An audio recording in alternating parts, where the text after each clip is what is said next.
22 जुलाई से सावन की शुरुआत होने जा रही है, लेकिन उत्तर प्रदेश की सियासत में अब भी सियासी उबाल आ चुका है। योगी सरकार ने दुकानों पर नाम लिखने के आदेश पर पक्की मुहर लगाई और यह बिल्कुल साफ कर दिया कि हर सूरत में दुकानों पर साफ साफ नाम लिखना जरूरी है, ताकि कांवड़ यात्रियों की श्रद्धा और शुचिता का सम्मान बिना किसी संशय के हो सके। और अब इसे लेकर विपक्ष लगातार सियासी काम पर है। एक ऐसा आदेश जो नया भी नहीं है। दरअसल साल 2006 में कांग्रेस शासन के दौरान सोनिया गांधी की अगुवाई वाली कमेटी ने संशोधन लेकर यह आई थी कि हर दुकान, ढाबे और फूड आउटलेट पर साफ शब्दों में मालिक का नाम और लाइसेंस दिखना चाहिए। 2011 में इसे कानून के तौर पर लागू भी किया गया। अब सवाल यह कि आखिर पुराने कानून पर यह नया विवाद क्यों है। उधर यूपी और उत्तराखंड में कांवड़ यात्रा मार्ग पर दुकानों पर नाम लिखने का काम तेजी से पूरा किया जा रहा है, तो वहीं दूसरी तरफ विपक्ष इसमें सियासी प्रयोग की संभावना तलाश रहा है। आज इसी मुद्दे पर खास गेस्ट पैनल के साथ होगी महाबहस, लेकिन पहले ये रिपोर्ट।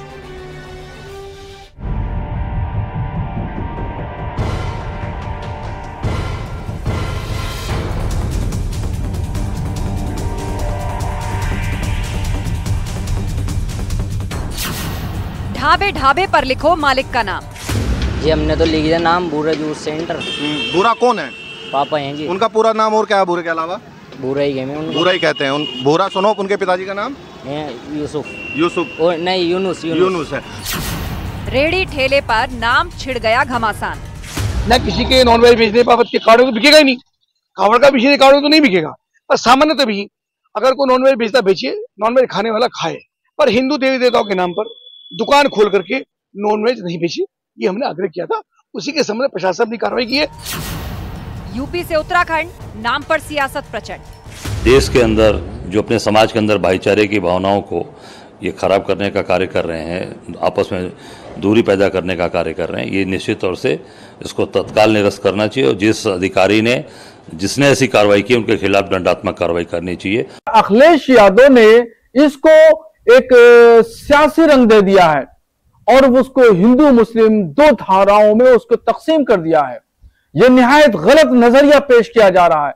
ये मुसलमानों को हिंदुओं से, हिंदुओं को मुसलमानों को लड़ाने की साजिश रची जा रही है। दुकान के नाम में पारदर्शिता से परहेज क्यों? ये जो ऑर्डर है उत्तर प्रदेश की योगी आदित्यनाथ सरकार का, ऐसा दिख रहा है कि हिटलर की रूह उनमें समा चुकी है। नाम पर धर्मयुद्ध, कांवड़ रूट शुद्ध।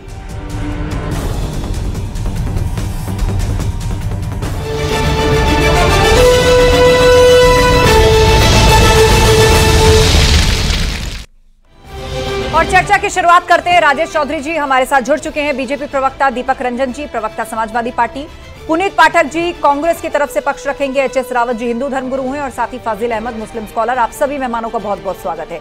सबसे पहले सवाल राजेश चौधरी जी आपसे।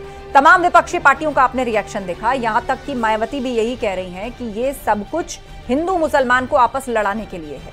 कोई इसे अव्यवहारिक बता रहा है, कोई कह रहा है कि इससे समाज में जहर फैलेगा और ये मुसलमानों का एक तरीके से सोशल बायकॉट का प्रयास है। राजेश चौधरी जी। देखिए, खाद्य सुरक्षा मानक अधिनियम 2006 ये भारत की संसद ने कानून पारित किया। मनमोहन सिंह प्रधानमंत्री थे, सोनिया गांधी के नेतृत्व में सरकार काम कर रही थी, मुलायम सिंह यादव जी भी उसको समर्थन कर रहे थे और मायावती भी उसको समर्थन कर रही थी।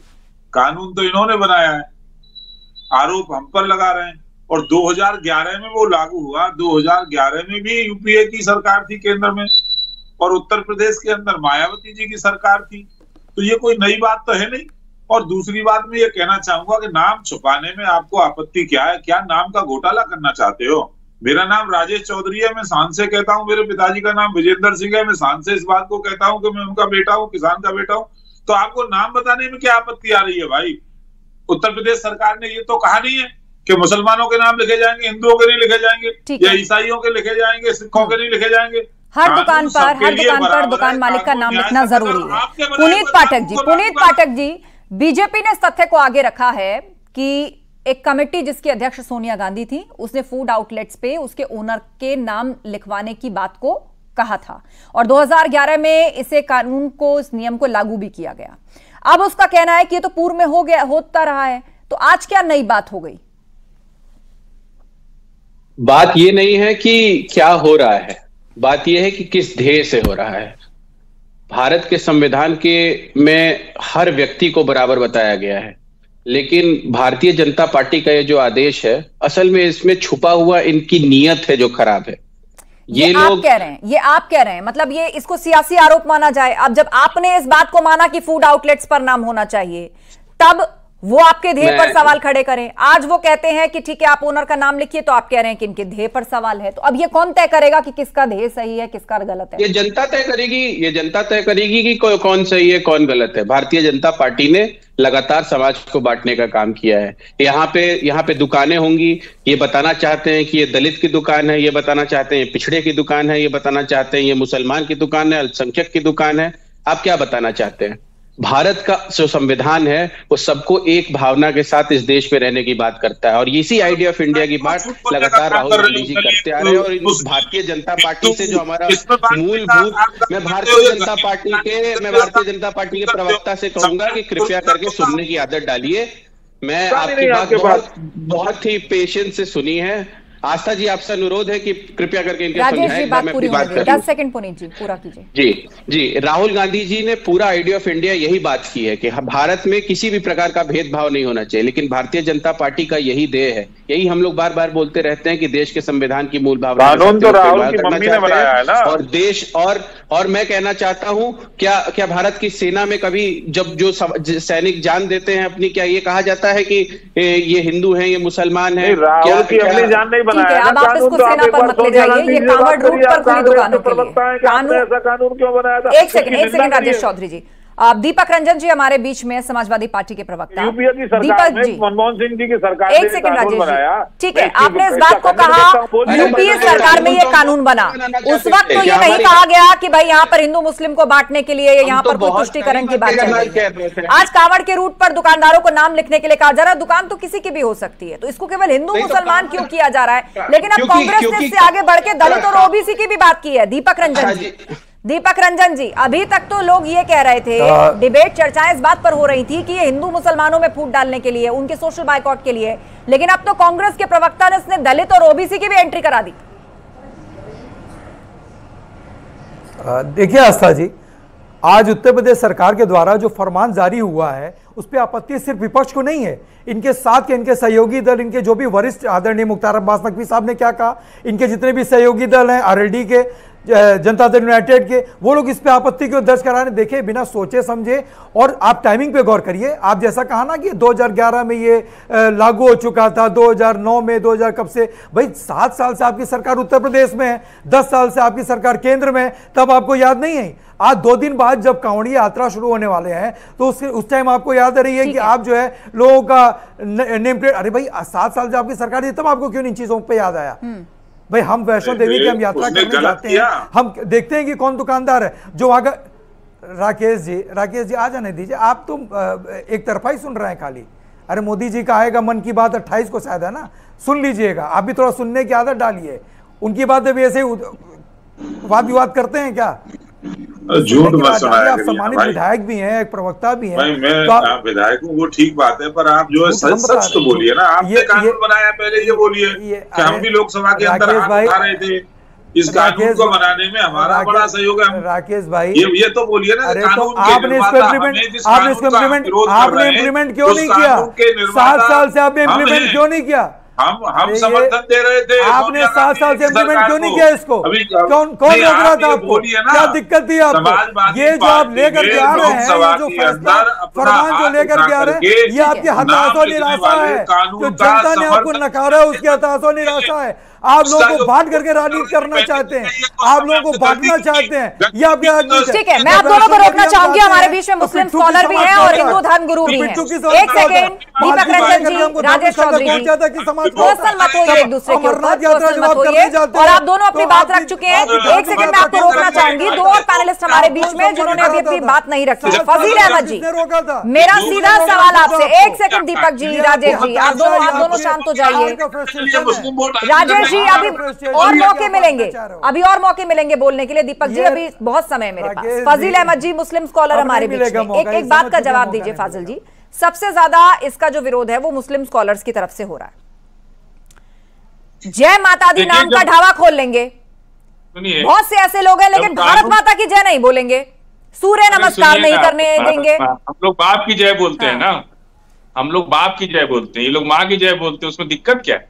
नहीं, जय माता दी ढाबा खोल लेंगे, माता वैष्णो ढाबा खोल लेंगे, शिवा भोजनालय खोल लेंगे। सुनिए ना, आप बोले ना कि भारत माता नहीं बोलते, हम लोग भारत बाप असली नाम लिखने के लिए कह दिया तो इस पर राजनीति चरम पर पहुंच गई। इस देश का बाप कौन है वो बताइए? इस देश का बाप भी तो होगा ना, माँ है तो बाप भी होगा, कि बिना बाप के है कोई? बाप है हम लोग के, हम लोग उनकी जय बोलते हैं। महात्मा गांधी राष्ट्रपिता है देश के, उनकी जय बोलते हैं हम लोग, जिन्होंने इस देश के लिए कुछ किया। सवाल को घुमाइए मत। एक बात बीजेपी के स्वतंत्रता सेनानी जिन जिन लोगों ने बलिदान दिया देश को आजाद कराने के लिए, जिनकी स्वतंत्रता आंदोलन में बड़ी भूमिका रही, वो सभी महापुरुष हैं, उनका पूरा पूरा सम्मान है। लेकिन फजील अहमद बात को मत घुमाइए। सबसे ज्यादा हल्ला मुस्लिम स्कॉलर्स की तरफ से मच रहा है और वो ये कह रहे हैं कि मुसलमानों का सोशल बायकॉट हो रहा है, ये जानबूझकर किया जा रहा है, समाज में हिंदू मुसलमानों को आपस में लड़वाने के लिए किया जा रहा है। अब आप मेरी इस बात का जवाब दीजिए कि हिंदू नाम से अपना भोजनालय ढाबा चला लेंगे, लेकिन अगर अपनी पहचान का नाम लिखने के लिए कह दिया तो फिर उसमें सरकार से या किसी दूसरे से प्रशासन से दिक्कत हो जाती है। हाँ, पॉइंट पर बोलिए, हिंदू बन जाती है, दिक्कत ये पॉइंट पर बोलिए, इधर उधर मत ले जाइए बात को। आप हिंदू है कि मुसलमान है, बताइए हमको। एक सेकंड फजील अहमद जी, आप तो हिंदू बनिए ना, आप एंकर हैं तो आप एंकर की स्थिति में रहिए। आपकी डिबेट मेरे से नहीं है, आपकी डिबेट मेरे से नहीं है, मैं क्या हूँ क्या नहीं हूँ, जो भी हूँ मुझे उस पर गर्व है, मैं जो हूँ मुझे उस पर गर्व है। मेरे सवाल का जवाब दीजिए आप, मेरे सवाल का जवाब है आपके पास। बाप तो आपका पाकिस्तान में भी होगा, क्योंकि इस्लाम के नाम पर देश का बंटवारा किया था आपने, आपका एक बाप भी होगा के दिन ही कानून फॉलो किया जाएगा। आपका बाप तो पाकिस्तान में भी होगा ना, पाकिस्तान भी आपका बाप होगा, इस देश का बंटवारा ये नाम पर हुआ। ये पाकिस्तानी भारत में बैठ के पाकिस्तान की गाते हैं, गाते हैं भारत की, गाते हैं पाकिस्तान की। ये भी बोलिए आपके दुश्मन लोग हैं, ये भारत के दुश्मन लोग हैं जो खाते हैं भारत की और गाते हैं पाकिस्तान की। इनको पाकिस्तान से इतना भाषण नहीं चलेगा, कोई पॉलिटिकल भाषण नहीं चलेगा, आप दोनों शांत रहिए। राजेश चौधरी जी आप भी शांत हो जाइए और फजील जी अब मेरे सवाल का जवाब देंगे आप। नहीं, इस तरह डिबेट नहीं चलेगी। मैं ऑडियो डाउन नहीं कराती हूँ, मैं ऑडियो डाउन नहीं कर। एक सेकंड फजील जी, मेरे सवाल का आप जवाब देंगे, एक सेकंड मेरे सवाल का जवाब देंगे। सवाल ये भी पूछा जाता है कि जब रमजान का महीना चलता है और रोजेदार होते हैं, वो अपने अफ्तारी के लिए सामान कहाँ से खरीदते हैं? हलाल सर्टिफिकेशन की क्यों जरूरत पड़ती है? वहां पर सब चीजें सेकुलर हो जाती हैं। यहाँ नाम पूछ लिया गया, लिखने को कह दिया गया, ना कोई दुकान बंद करवा रहा है, ना हटा रहा है, ना उस दुकान पर आने वालों को कोई भगा रहा है। सिर्फ एक बात है कि अपना नाम लिखिए, कर्मचारी को निकाल दो। वहां आपको कम्युनल लगने लगती है चीजें।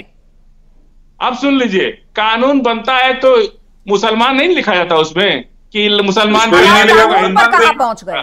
फिलहाल जो नियम है उस पर बोलिए ना, फिलहाल जो नियम है उस पर बोलिए। खाली कांवड़े यात्रा, ये नियम खाली कांवड़े यात्रा के लिए है कि पूरे साल के लिए, वो तो हर पूरे साल के लिए, पूरे देश के लिए है, पूरे उत्तर प्रदेश के लिए है, पूरे देश के लिए है कि खाली कांवड़े यात्रा में कानून होगा। आप क्या चाहते हैं? ये नियम पूरे देश में लागू कर दिया जाए, आप ये कहना चाहते हैं? फजील जी स्पष्ट करिए, आप कहना क्या चाहते हैं? गोल गोल बातें नहीं चलेंगी। आप क्या मांग कर रहे हैं कि ये नियम पूरे देश में लागू किया जाए? फजील अहमद मुस्लिम स्कॉलर ये कहना चाहते हैं पूरे देश में कानून है, कांवड़ यात्रा पे क्यों इसको फोकस कर रहे हैं? ये नफरत फैलाने के लिए, चुनाव में इतना बुरी तरह हारे ये लोग, ये सब उसी की कुंठा है। नफरत बात कर रहे हैं, हमेशा कांवड़ में ही सारी चीज याद आ गई। ये कानून कांवड़ के लिए थोड़े बना था, पूरे देश के लिए बना था, कि बाकी के त्योहारों में भी इसको लागू किया जाए। कश्मीर में मुस्लिम स्कॉलर क्या ये मांग कर रहे हैं कि बाकी हिंदुओं के त्योहारों में भी ऐसे ही नियम लाए जाएं? आप ये कहना चाहते हैं कश्मीर में बंद करा दीजिए व्रत के लिए जो सामान खरीदा जाता है, जो फल खरीदा जाता है, वहां पर भी ओनर्स का नाम स्पष्ट हो। और नवरात्रों की तो थालियां भी आजकल मार्केट में मिलती हैं, तो वहां पर भी ओनर का नाम होना चाहिए लिखा हुआ कि कौन बना रहा है, क्या बना रहा है, उसने हाथ धोए हैं कि नहीं धोए हैं, अपने पर्सनल टिफिन में कहीं वो नॉनवेज खाकर तो नहीं बना रहा है या बेच रहा है। नहीं धोया ये कौन लिखता है भाई? कौन से कानून में आप पढ़ के आ गए कि हाथ धोया? बिना हाथ धोए कौन काम करता है? आप वीडियोस भूल गए, मुझे लग रहा है फसील अहमद जी, आप वायरल हुए वो सैकड़ों वीडियोस भूल गए हैं जहां पर थूक थूक कर खाना बनाया जा रहा था। अरे बता दीजिए मुझे, बीजेपी का आईटी सेल वीडियो बना के डालता है। अच्छा, उसमें क्या बात है? और जहां पुलिस केस दर्ज करती है, जहां आरोपी को अरेस्ट किया जाता है, वहां भी आप कह रहे हैं कि आईटी सेल बनाता है। कौन थूकता है? 5 टन 6 टन। ये आपकी मेरी पर्सनल डिबेट नहीं चल रही है, जनता सुन रही है, इसलिए रेस्पॉन्सिबली बात करिए, रेस्पॉन्सिबली बात करिए। एचएस रावत जी हमारे बीच में, हिंदू धर्मगुरु। एचएस रावत जी, मान लीजिए किसी का व्रत है, कोई कांवर लेकर जा रहा है, वो संकल्पित है, उसने कुछ नियम लिए हुए हैं, किस ढाबे पर खाना खाना है, किस भोजनालय में बैठना है, कहां से फल खरीदना है। अब वो ये कैसे तय करेगा? शुचिताओं की कौन सी बातें ज़हन में आती हैं जब कोई व्यक्ति व्रत रखता है और सोचता है कि कहीं साफ है कि नहीं है, कुछ और छुआ हुआ तो नहीं है जो आपत्तिजनक है? बिल्कुल आस्था जी, शुद्धता व्रत के अंदर अपनाई जाती है, लेकिन शरीयत के हिसाब से, इनके कानून के हिसाब से ये अशुद्ध हो गया। हम जितना इनको आप धर्म भ्रष्ट कर सको हो, तो फ्रूट सब मुसलमान की दुकान से खरीदते हैं, से नहीं है इनका। में जब रोजा रखते हैं तो चना और फल मुसलमान की दुकान से खरीद के लाते हैं, कि किसकी दुकान से खरीद के लाते हैं? हम रोजा में, ईद में जब सेवई बनाते हैं तो उसमें चीनी क्या मुसलमान के खेत की बनाते हैं? उसमें चीनी डालते हैं, वो किसके खेत से आती है? मुसलमान के खेत से आती है। रहा है उनको बोलने दीजिए, आपको काउंटर करना है, मैं आपको फिर समय दे दूंगी, काउंटर करने के लिए मैं फिर समय दूंगी। एक बार रावत जी की बात आने दीजिए। चना मुसलमान की दुकान से लेके आते हैं, चना मुसलमान के खेत का होता है। हलाल से, मैंने आपसे पूछा फिर हलाल सर्टिफिकेशन की जरूरत क्यों देश में? और अगर है हलाल प्रोडक्ट्स पर, आप लोगों को ये बताइए, वहां हलाल प्रोडक्ट सेक्युलर हो जाते हैं? हलाल और अशुद्ध में फर्क है, अशुद्ध और हलाल में फर्क है। हलाल की आवश्यकता क्यों पड़ी? इसीलिए पड़ी ना क्योंकि आप उसको उपयुक्त मानते हैं। हम फल थोड़े उपयुक्त मानते हैं, इसलिए आप चाहे जिस भी वजह से मानते हो, मैं उसके भीतर नहीं जाना चाहती, आप उसे उपयुक्त मानते हैं, इसलिए हलाल सर्टिफाइड करते हैं ताकि आपकी कम्युनिटी के लोग वही खरीदें और वो निश्चित हो जाए कि उनके लिए उपयुक्त है। तो आप इसको इस तरह क्यों नहीं समझते? अरे तमाम तिवारी जी की मीट फैक्ट्री है, ये लोग बीफ कंपनी चंदा ले लिए। अब यहाँ वेज और नॉन वेज की बहस नहीं चल रही है। आप कांवड़ और पवित्र सावन महीने की महिमा समझते तो इस तरह की बात नहीं करते। बहरहाल एक बड़ी खबर आ रही है, आरएसएस और बीजेपी की बैठक टल गई है। कल लखनऊ में बैठक होनी थी और आरएसएस के अरुण कुमार के साथ ये बैठक थी। सीएम, दोनों डिप्टी सीएम के साथ ये बैठक होनी थी। आरएसएस के सह सरकार्यवाह अरुण कुमार को बैठक में रहना था और अरुण कुमार का लखनऊ प्रवास रद्द होने से यह समन्वय बैठक टल गई है। आरएसएस की बैठक में मुख्यमंत्री योगी आदित्यनाथ, भूपेंद्र चौधरी, महामंत्री संगठन धर्मपाल से लेकर डिप्टी सीएम केशव प्रसाद मौर्य और डिप्टी सीएम ब्रजेश पाठक को रहना था, लेकिन अब यह बैठक टल गई है। कल लखनऊ में होने वाली यह बैठक टल गई है। संकेत मिश्रा से अपडेट लेते हैं। संकेत, क्या कारण निकल कर आया, क्यों टली है बैठक? इसके लिए तो डिप्टी सीएम और मुख्यमंत्री के दौरे टाल दिए गए थे। बिल्कुल जाहिर सी बात है, ये आरएसएस और भारतीय जनता पार्टी की समन्वय बैठक थी और काफी अहम बैठक थी। आरएसएस के सह सरकार्यवाह अरुण कुमार इस बैठक में उनको रहना था।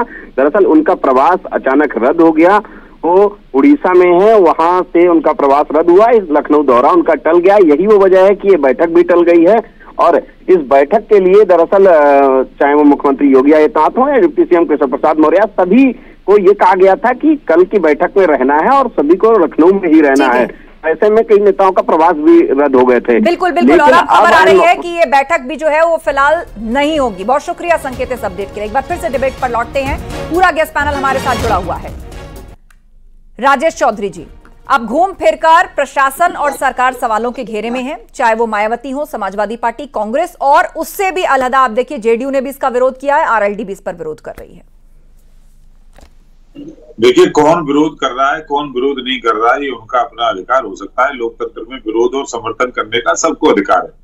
पर मैं जो मुस्लिम स्कॉलर यहाँ बैठे हूँ उनसे पूछना चाहूंगा कि आप हलाला का, इसका हलाल का ठप्पा लगा करके क्यों बेचते हो? क्योंकि हलाल का कोई ठप्पा हिंदू लगाता ही नहीं है, मुसलमानों से खरीदारी करती है, करना है।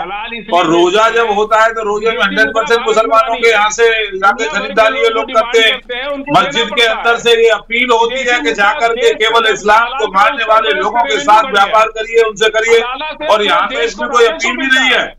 मैं तो कहता हूँ, परेशान से कहता हूँ कि हलाला ठप्पा लगी हुई किसी चीज को हमारे हिंदू भाई ना खरीदें, इससे हमारा धर्म भ्रष्ट होता है। किसी प्रकार का व्यापारिक संबंध हलाल एक्सपोर्ट कर रहे हैं, हमारा धर्म भ्रष्ट होता है। और जहाँ बात और बीफ कंपनियों से आप लोग चंदा लेते हैं, पवित्रता के साथ यात्रा को करते और ये लोग हमारा धर्म नष्ट करना चाहते हैं।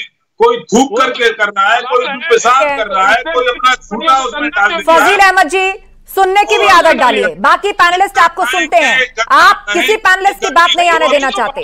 आपके जो भी विचार हैं उनको भी रखने के लिए आपको उपयुक्त समय दिया जा रहा है, लेकिन बाकी लोगों की भी बात सुनिए, उनके भी विचार आने दीजिए। राजेश चौधरी जी 10 सेकंड खत्म करिए, फिर दीपक रंजन जी। ये लोग अपनी राजनीतिक रोटी सेक रहे हैं, समाज में गंदगी फैलाने का काम करते हैं। अनेक वीडियो में दिखा सकता हूँ, गटर में कौन फैला रहा है वो देखिए ना, कौन हिंदू मुसलमान कर रहा है। कांवड़ जैसे त्योहार को भी आपने विवाद में डाल दिया। पवित्र महीने में मुसलमान वो खिलाते हैं, उनका क्या होगा? बहिष्कार करें एकदम, पवित्र देखिए, रोक लेंगे क्या उनको पीने से? प्यारा नहीं है हमें अपवित्र करेंगे तो हम किसी भी रूप में उनको स्वीकार नहीं करेंगे। आप आइए, पवित्र रहिए, नॉनवेज मत खाइए, साफ सुथरा रहिए, उसको पेशाब मत करिए, थूकिए मत, उसको झूठा मत करिए। आप इस तरह से फैलाएंगे फिर सोचेंगे कि आपके साथ हम व्यापार करें। बिल्कुल नहीं करेंगे, एकदम नहीं करेंगे। क्यों खरीदेंगे? हिंदू मर गए क्या? हिंदुओं के संतान नहीं है, बिल्कुल नहीं करेंगे। कोई नहीं सुनता आपकी बात। आप दोनों शांत हो जाइए। फजील अहमद जी, मैं आपको रोकना चाहूंगी। फजील अहमद जी रुक जाइए। राजेश चौधरी जी, आपने अपनी बात पूरी की, अपने सारे फैक्ट्स रखे, अपनी बात आपने पूरी की। फजील अहमद जी आप भी रुकिए, राजेश चौधरी जी आप भी रुकिए। दीपक रंजन जी, अम्मी जान सोनिया गांधी जी ने लागू, योगी जी कर रहे हैं। आस्था जी एक मिनट, राजेश जी शांत होइए। मैंने राजेश जी आप ही का नाम लिया है, आप शांत होइए, दूसरे पैनलिस्ट को बोलने दीजिए। दीपक जी। आस्था जी गोरखपुर के बड़े लर्नेड व्यक्ति थे और प्रोफेसर थे गोरखपुर विश्वविद्यालय में। उनका नाम था रघुपति साय, लेकिन पूरी दुनिया उनको फिराक गोरखपुरी के नाम से जानती थी और पूरी दुनिया ने उनको फिराक गोरखपुरी नाम से मशहूर किया। और हमारे भारतीय जनता पार्टी के प्रवक्ता जी यहाँ पे बैठे हुए राजेश चौधरी जी, मैं इनसे इतना जरूर पूछना चाहता हूँ कि पिछले 7 साल से जो हमारे पिलग्रिमेज, जो हमारे कांवड़ यात्री जो है, इनकी जो है धार्मिक यात्रा जो इनकी संपन्न हुई, तो क्या 7 साल के धार्मिक यात्रा को शुद्ध नहीं मानते हैं? ये इस 7 साल जिन्होंने अपनी यात्रा की, क्या उसको शुद्ध नहीं मानते थे? अब तक शुद्ध नहीं था वो। इसका मतलब ये कहना चाह रहे हैं कि आज उसकी, मैं तो चाहता हूं देखिए आस्था जी, वहां पे साफ सफाई का ध्यान हो, इन चीज़ों का ध्यान हो कि चीज़ें शुद्ध मिल रही हैं नहीं मिल रही हैं। वहां पे कोई माइनर छोटा बच्चा तो नहीं वहां पे काम कर रहा है। और दूसरी चीज़, आप आस्था जी इतनी सेंसिबल एंकर, इतनी सेंसिबल रिपोर्टर होकर के आप थूकना और आप डिबेट को कहां डिरेल कर रहे हो? हमारे हिंदू समाज में भी एक दलित के ऊपर किस तरीके से जो बाथरूम करने का काम किया, आप उसको कैसे जस्टिफाई करेंगे? डिरेल नहीं हो रही है। देखिए गलतियां, यहाँ उन्हीं वीडियोस का जिक्र है जहां पुलिस ने अरेस्टिंग की है। नहीं, आप पुलिस ने अरेस्टिंग की है, नान पर थूक कर उसको सर्व करके खिलाना और उस पर ये नहीं है। अच्छा, ये जो भी इक्विपमेंट था उसे हजामत करना, उस पर भी थूका जा रहा था। ऐसे बहुत से वीडियोस आए हैं और अरेस्टिंग हुई है।